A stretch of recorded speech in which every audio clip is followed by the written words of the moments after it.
അതുപോലെ തന്നെ പ്രധാനപ്പെട്ട ഒരു കാര്യം, ഈ നീർക്കാട് പള്ളി, അതായത് ജിമ്മിയുടെ ഇടവക പള്ളിയിലാണ് ഒരു പൊതുദർശനത്തിന് ആദ്യം കൊണ്ടുവന്നത്. ഒരു മണിക്കൂറോളം 2 മണിക്കൂറോളം അവിടെ വെച്ചതിന് ശേഷമാണ് പാലയിലേക്ക് പോയത്.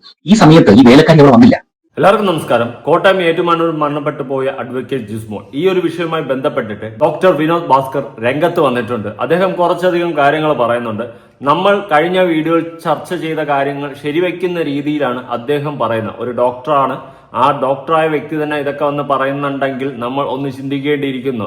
കഴിഞ്ഞ വീഡിയോയിൽ നമ്മൾ കുറെ ഊഹാപോഹങ്ങൾ പറഞ്ഞിട്ടുണ്ടായിരുന്നു. ഇങ്ങനെയൊക്കെ ആയിരിക്കാം, മേ ബി അതൊരു സ്വയം ജീവനൊടുക്കിയ വിഷയം പോലെ കാണാൻ പറ്റുന്നില്ല, എന്തോ ദുരൂഹതയുണ്ട്, ആരൊക്കെയോ ചേർന്ന് കൊന്നുകളഞ്ഞതുപോലെ ഫീൽ ചെയ്യുന്നുണ്ട് എന്നുള്ള കാര്യങ്ങളൊക്കെ വളരെ വ്യക്തമായിട്ട് നമ്മൾ ചില അസംഷൻസ് പറഞ്ഞിട്ടുണ്ടായിരുന്നു. എന്നാൽ അതൊക്കെ ഈ ഒരു ഡോക്ടറായ വ്യക്തി, അതും ഡോക്ടർ മാത്രമല്ല, അദ്ദേഹം ഇവരുടെ അയൽവാസിയും കൂടിയാണ്, ആ ഏരിയയിലുള്ള ഒരു വ്യക്തിയാണ്. ആ വ്യക്തി തന്നെ കുറച്ചധികം കാര്യങ്ങൾ വന്ന് പറയുന്നുണ്ട്.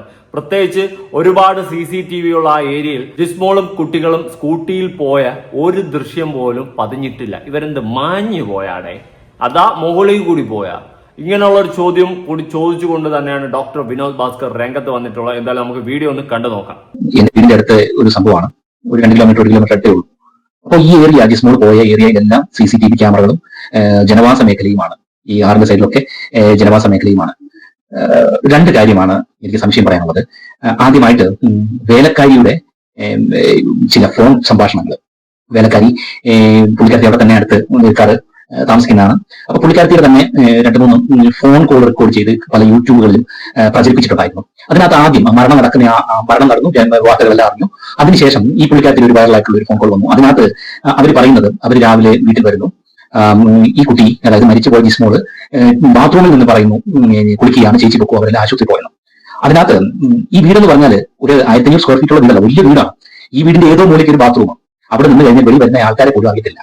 അതുകൊണ്ട് രണ്ടാമത് ഈ ഇവരുടെ വീട്ടില്, അതായത് ഈ വേലക്കാരിയുടെ വീട്ടിൽ പല യൂട്യൂബേഴ്സും വന്നു, വീഡിയോ പിടിച്ചു. അത് കഴിഞ്ഞ് പുള്ളിക്കാരി പറയുന്നത്, ഞാൻ വീട്ടിൽ വന്നായിരുന്നു, മരിച്ചുപോയ ജിസ്മോളുടെ വീട്ടിൽ വന്നായിരുന്നു, അവിടെ അരിയും കറിയൊക്കെ വെച്ചിട്ട് വിറക് വെറുക്കാൻ പോയായിരുന്നു. അപ്പോൾ ഈ പറയുന്ന തൊണ്ണമാങ്കൽ ജിമ്മി ഉണ്ടായിരുന്നു, ജിസ്മോളുടെ ഭർത്താവ്, അമ്മ ബീന, അച്ഛൻ ഉതുപ്പ്, അവരെല്ലാവരും ഉണ്ടായിരുന്നു എന്നാണ് പറയുന്നത്. പിന്നീട് വിറക് പെറുക്കിയിട്ട് വരുമ്പോഴത്തേക്കിന് ജിസ്മോളെ പിള്ളേരെ കാണുന്നില്ല എന്ന് പറയുന്നു. അപ്പോൾ അവർക്ക് പിന്നെയും വ്യക്തതയില്ലാത്ത ഒരു സംഭാഷണമാണ്. കാര്യം വിദ്യാഭ്യാസം ഇല്ലാത്ത ഒരു പാവപ്പെട്ട സ്ത്രീയാണെങ്കിൽ അവരെ പഠിപ്പിച്ച് പറയുന്ന ഒരു ചിന്തയിലേക്ക് അവരുടെ സംഭാഷണം നമുക്ക് മനസ്സിലാക്കാൻ പറ്റും. അവരെ പറഞ്ഞ് പഠിപ്പിച്ചിരിക്കുകയാണ്, എന്തോ പറഞ്ഞ് പഠിപ്പിച്ചു. 100% ഈ ഡോക്ടർ പറഞ്ഞതിനോട് ഞാൻ യോജിക്കുന്നു. കാരണം ആ വേലക്കാരി ബബ്ബ അടിക്കുന്ന രീതിയിലാണ്, എനിക്കൊന്നും അറിഞ്ഞൂടെ രാമനാരായണ എന്നുള്ള സെറ്റപ്പിലാണ് നിൽക്കുന്നത്. അവരാരോ നല്ലോണം വൃത്തിയായിട്ട് പറഞ്ഞ് പഠിപ്പിച്ചിട്ടുണ്ട്. ആ വിദ്യാഭ്യാസം ഇല്ലാത്തത് കൊണ്ട് തന്നെ അവർ പറയുമ്പോൾ അവർക്ക് ചിന്തിച്ച് പറയാൻ അറിയത്തില്ല. പറഞ്ഞു പഠിപ്പിച്ചത് അതുപോലെ നല്ലപോലെ മെഴുകി വെക്കുന്നുണ്ട്. വേലക്കാരിയെ ഫസ്റ്റ് ഓഫ് അറസ്റ്റ് ചെയ്യുക. അറസ്റ്റ് ചെയ്തതിനു ശേഷം നല്ലോണം ഒന്ന് ചോദ്യം ചെയ്ത് കഴിഞ്ഞാൽ മണ്ണിയായിട്ട് ഓരോന്നിങ്ങ് പുറത്തു പോരും. അതാണ് സംഭവിക്കുന്ന കാര്യം. എന്നാൽ വേലക്കാരിയെ അറസ്റ്റ് ചെയ്യുന്നില്ല, ആരെയും അറസ്റ്റ് ചെയ്യുന്നില്ല, ആരെയും ഒന്നും ചെയ്യുന്നില്ല. എന്താണ് അതിന്റെയൊക്കെ പിന്നിലെന്നുള്ള അജണ്ട നമ്മൾ വരും ദിവസങ്ങളിൽ അറിഞ്ഞിരിക്കും. ഇതൊരു സാധാരണ ജീവനൊടുക്കിയ കേസായിട്ട് തോന്നുന്നില്ല. എന്നെപ്പോലുള്ള ഒരുപാട് മലയാളികൾക്ക് ഈ വിഷയത്തിൽ നല്ല ദുരൂഹതയുണ്ട്. അത് വരും ദിവസങ്ങളിൽ പുറത്ത് വരത്തന്നെ ചെയ്യണം. ഇനി ഡോക്ടർ പറയുന്ന ബാക്കി കേട്ടു നോക്കാം. അതുപോലെ തന്നെ പ്രധാനപ്പെട്ട ഒരു കാര്യം, ഈ നീർക്കാട് പള്ളി, അതായത് ജിമ്മിയുടെ ഇടവക പള്ളിയിലാണ് ഒരു പൊതുദർശനത്തിന് ആദ്യം കൊണ്ടുവന്നത്. ഒരു മണിക്കൂറോളം 2 മണിക്കൂറോളം അവിടെ വെച്ചതിന് ശേഷമാണ് പാലയിലേക്ക് പോയത്. ഈ സമയത്ത് ഈ വേലക്കാരി അവിടെ വന്നില്ല. വേലക്കാരിക്ക് വരാൻ ഭയമായിരുന്നു. അപ്പോൾ അവിടെ എന്തോ കള്ളത്തരമുണ്ട്. അതെ, അത് കറക്റ്റ് ആയിട്ടുള്ള കാര്യമാണ്. ഈ ചടങ്ങിന്റെ സമയത്ത് അവിടെ വന്നിട്ടില്ലായിരുന്നു വേലക്കാരി.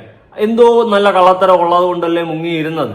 അതൊന്ന് ചിന്തിച്ചു നോക്ക്. ഇതൊന്നും വന്ന് ഫേസ് ചെയ്യാനോ അല്ലെങ്കിൽ താൻ കള്ളം പറഞ്ഞതാണെന്നുള്ള കുറ്റബോധം കൊണ്ടോ തനിക്ക് വരാൻ സാധിക്കുന്നില്ല എന്നുള്ളൊരു കാര്യം കൂടി നമുക്കവിടെ ചൂണ്ടിക്കാണിക്കേണ്ടി വരും. എന്തായാലും വേലക്കാരിയുടെ കേസിൽ നല്ല ദുരൂഹതയുണ്ട്. അത് പോലീസ് അന്വേഷിച്ച് തന്നെ തെളിയിക്കണമെന്നാണ് എനിക്ക് പറയാനുള്ളത്. പോലീസുകാർ അന്വേഷിക്കാൻ വയ്യെങ്കിൽ ഈ കേസ് CBIക്കോ ആർക്കെങ്കിലും ഒക്കെ കൈമാറുക. അവർ നല്ലോണം അന്വേഷിച്ചോളൂ.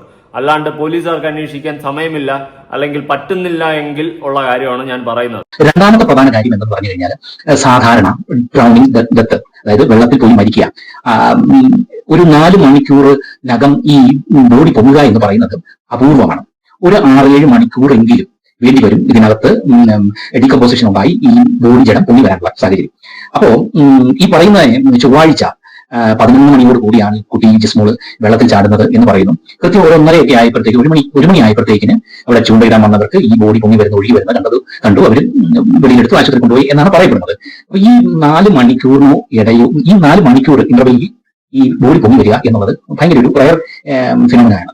കാര്യം പൊങ്ങി വരാൻ ഈ ഫാറ്റ് ബോഡി കണ്ടന്റ് ഉള്ളവര്, പിന്നെ പിള്ളേരുടെ കാര്യത്തിൽ ശരിയായിരിക്കും, കാര്യം കൊഴുപ്പ് കൂടിയുള്ള ശരീരമാണ്, പിന്നെ ബോൺ ഡെൻസിറ്റി കുറവാണ്, പിന്നെയുള്ള സാഹചര്യം എന്ന് പറഞ്ഞാൽ വെള്ളത്തിന് ആഴക്കുറവായിരിക്കണം. ഇത് അവിടെ കയമുള്ളതാണ്, മീനച്ചിലാറ്റിൽ കയമുള്ള പ്രത്യേകിച്ച് സൈൻ ബോർഡ് വെച്ചിരിക്കുന്ന ഒരു ഏരിയയാണ്, കയമുള്ളതാണ്. അപ്പൊ ഈ ആഴം കുറഞ്ഞ ഏരിയയിൽ ബോഡി പോയെങ്കിൽ അത് പൊങ്ങി വരാൻ ചാൻസ് ഉണ്ട് എളുപ്പം. പക്ഷേ ഇത് ഏറ്റവും കൂടുതൽ ആഴമുള്ള ഏരിയയിലാണ് കുട്ടിച്ചാടിയത്. പിന്നെ ടെമ്പറേച്ചർ അതായത് ചൂട്, നിങ്ങൾ തെളിഞ്ഞു കിടക്കുന്ന മരങ്ങളൊന്നും ഇല്ലാത്ത ഈ തിളച്ചു കിടക്കുന്ന വെള്ളത്തിലേക്ക് പോവുകയാണെങ്കിൽ എളുപ്പം ഡിക്കമ്പോസിഷൻ ഉണ്ടായി അത് പൊങ്ങി വരാൻ ചാൻസ് ഉണ്ട്. പക്ഷെ ഇതങ്ങനല്ല, ഇത് മൊത്തം ഷെയ്ഡി ഏരിയയായി. ഈ പറയുന്ന വലിയ മരങ്ങൾ, തകരമരങ്ങളൊക്കെ ഉള്ള അല്ലെങ്കിൽ ഷെയ്ഡി ഏരിയയാണ് ഈ പറയുന്ന സ്ഥലം. അപ്പം അവിടവും അങ്ങനല്ല. പിന്നെ കുട്ടികൾ കണ്ടന്റ് കൂടുതലാണ്. പിന്നെ ബോഡി മാസ്, മസിൽ മാസ് കുറവുള്ളവരാണെങ്കിൽ കൊണ്ട് പൊങ്ങി വരാം. അങ്ങനെയൊക്കെയുള്ള സാഹചര്യമുണ്ട്. അപ്പം എന്റെ ഒരു സംശയം എന്താണെന്ന് വെച്ച് കഴിഞ്ഞാൽ ഇത്രയും മണിക്കൂറിനകം ഈ ബോഡി പൊങ്ങി വരുമോ എന്നുള്ളൊരു സംശയമാണ്.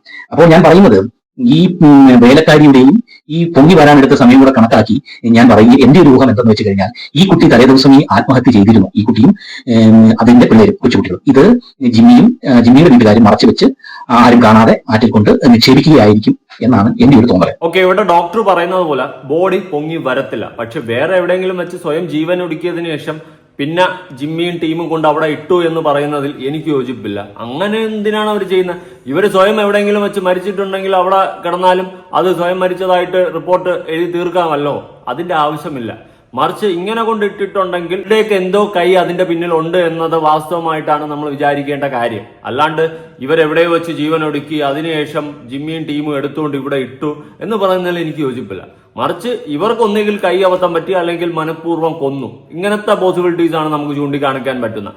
അതിനുശേഷം അവർ കൊണ്ട് ആറ്റിലിട്ട് അത് ആത്മഹത്യ എന്നുള്ള രീതിയിൽ ആക്കി തീർക്കാൻ വേണ്ടി ശ്രമിച്ചിരുന്നു. അല്ലെ, അതാണ് എനിക്ക് പേഴ്സണലി മനസ്സിലായിട്ടുള്ള ഒരു കാര്യം. പ്രത്യേകിച്ച് സ്കൂട്ടി ഓടിച്ചു പോയിട്ടില്ല ഇത്രയും CCTV ഉള്ള ഏരിയയിൽ, അത് ചൂണ്ടിക്കാണിക്കേണ്ട ഒരു കാര്യം തന്നെയാണ്. അങ്ങനത്തെ സ്ഥിതിക്ക് നമുക്കിത് ആ ഒരു രീതിയിലേ കാൽക്കുലേറ്റ് ചെയ്യാൻ പറ്റത്തുള്ളൂ. അല്ലാണ്ട് ഇവർ എവിടെ വെച്ച് സ്വയം ജീവൻ ഒടുക്കി അതിനുശേഷം ജിമ്മിയും ടീം അവിടെ കൊണ്ടിടേണ്ട ആവശ്യം, അതിന്റെ ആവശ്യം വരുന്നില്ല.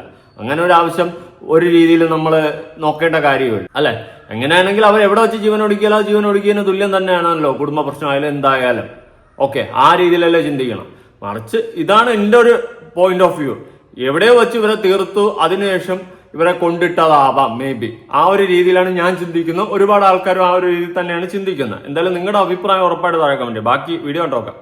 ഈ പെൺകുട്ടി ജിസ്മോള് പാലായിലെ ഒരു ജനപ്രതിനിധിയായിരുന്നു, ഒരു വക്കീലായിരുന്നു. അപ്പോൾ ഈ പറയുന്ന ജിമ്മി കല്യാണം കഴിച്ചപ്പോഴേ അവന്റെ ആദ്യത്തെ ആവശ്യം എന്ന് പറഞ്ഞാൽ ആ രാജിവെക്കുക, ആ പഞ്ചായത്ത് മെമ്പർ സ്ഥാനം രാജിവെച്ചിട്ട് അവന്റെ കൂടെ ജീവിക്കുക എന്നുള്ളതാണ്. അപ്പോ അതിനകത്ത് തന്നെ ഒരു അനിഷ്ടം കൂടി ഉണ്ടായിട്ടുണ്ട്. ഈ പെണ്ണിനെ സംബന്ധിച്ചുള്ള പെണ്ണിന് ഇഷ്ടമുണ്ടായിട്ടാണ് അനുസരിച്ച് ജനങ്ങൾക്ക് ഇഷ്ടമുണ്ടായിട്ട് ആ പെണ്ണിനെ തെരഞ്ഞെടുത്തു. അത് ഉപേക്ഷിച്ച് ആ പെണ്ണിന് കുടുംബജീവിതത്തിലേക്ക് വന്നു. അപ്പോൾ അവിടെ അവന്റെ ഇഷ്ടത്തിന്, അതായത് ജിസ്മോളുടെ ഇഷ്ടത്തിനെ ബലി കൊടുക്കുകയായിരുന്നു. അപ്പോൾ പിന്നീടുള്ള ജീവിതത്തിൽ വെറും 6 വർഷക്കാലമേ ആയിട്ടുള്ളൂ കല്യാണം കഴിച്ചത്. പിന്നീടുള്ള ജീവിതത്തിൽ മൊത്തം ഈ കുട്ടി കോമ്പൻസേറ്റ് ചെയ്ത് ഇവന്റെ കുടുംബത്തിനെയും ഇവന്റെ പെങ്ങളെയും അല്ലെങ്കിൽ ആ കുടുംബത്തിനെയും ദൈവത്തെ പോലെ കണ്ട് ഒരു വേലക്കാരിയായിട്ട് അവിടെ ജീവിക്കുക ആയിരുന്നു എന്നാണ് ഞാൻ മനസ്സിലാക്കുന്നത്.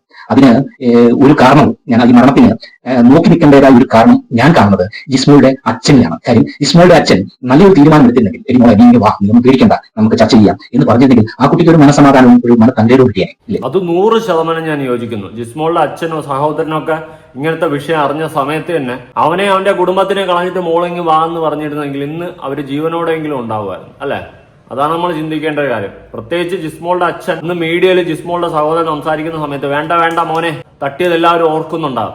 അതിന്റെ റീസൺ തന്നെ കുടുംബത്തിന്റെ സൽപ്പേര് കളയണ്ട, മോള് ചത്താലും കുഴപ്പമില്ല, നമ്മളിനി ഒന്നും വിട്ടു പറയണ്ട, കുടുംബത്തിന് നാറ്റക്കേസ് ഉണ്ടാവണ്ട എന്നുള്ള രീതിയിൽ പിടിച്ചു നിർത്തിയതുപോലെയാണ് എനിക്ക് പേഴ്സണലി തോന്നിയിട്ടുള്ളത്. ആള് ചത്താലും കുഴപ്പമില്ല, കുടുംബത്തിന്റെ സൽപ്പേര് കളയരുത്. ആ ഒരു സെറ്റപ്പാണ് എനിക്ക് അവരുടെ ടോണിൽ, അവരുടെ ഒരു പെരുമാറ്റത്തിൽ എനിക്ക് ഫീൽ ചെയ്തിട്ടുള്ളത്. എന്തായാലും ഈ കേസ് അന്വേഷിക്കണം. ഇതിപ്പോ ഡോക്ടർ അടക്കം വന്ന് പറയുന്നുണ്ട്, അവിടെ ആ ഏരിയയിൽ തൊട്ടടുത്തുള്ള ഒരു ഡോക്ടറും കൂടിയാണ്. അദ്ദേഹം കൂടി ഈ ഒരു കേസ് ഇങ്ങനെ പറയുമ്പോൾ നമ്മൾ അന്വേഷിക്കേണ്ടിയിരിക്കുന്നു. പ്രത്യേകിച്ച് ഇത് സ്വയം ജീവൻ ഒടുക്കിയതായിട്ട് ആർക്കും തോന്നുന്നില്ല.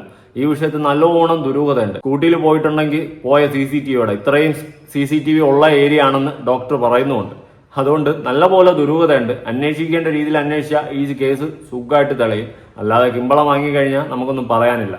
എന്തായാലും ഇനിയൊരു ജിസ്മോൾ ഇവിടെ ഉണ്ടാകാൻ പാടില്ല. നമ്മളാൽ കഴിയുന്ന രീതിയിൽ നമ്മൾ പ്രതികരിക്കുക തന്നെ ചെയ്യണം. നിങ്ങളുടെ അഭിപ്രായങ്ങളും കാര്യങ്ങളും ഉറപ്പായിട്ട് താഴെ കമന്റ് പുതിയ വീഡിയോ ഇടണം. ബൈ.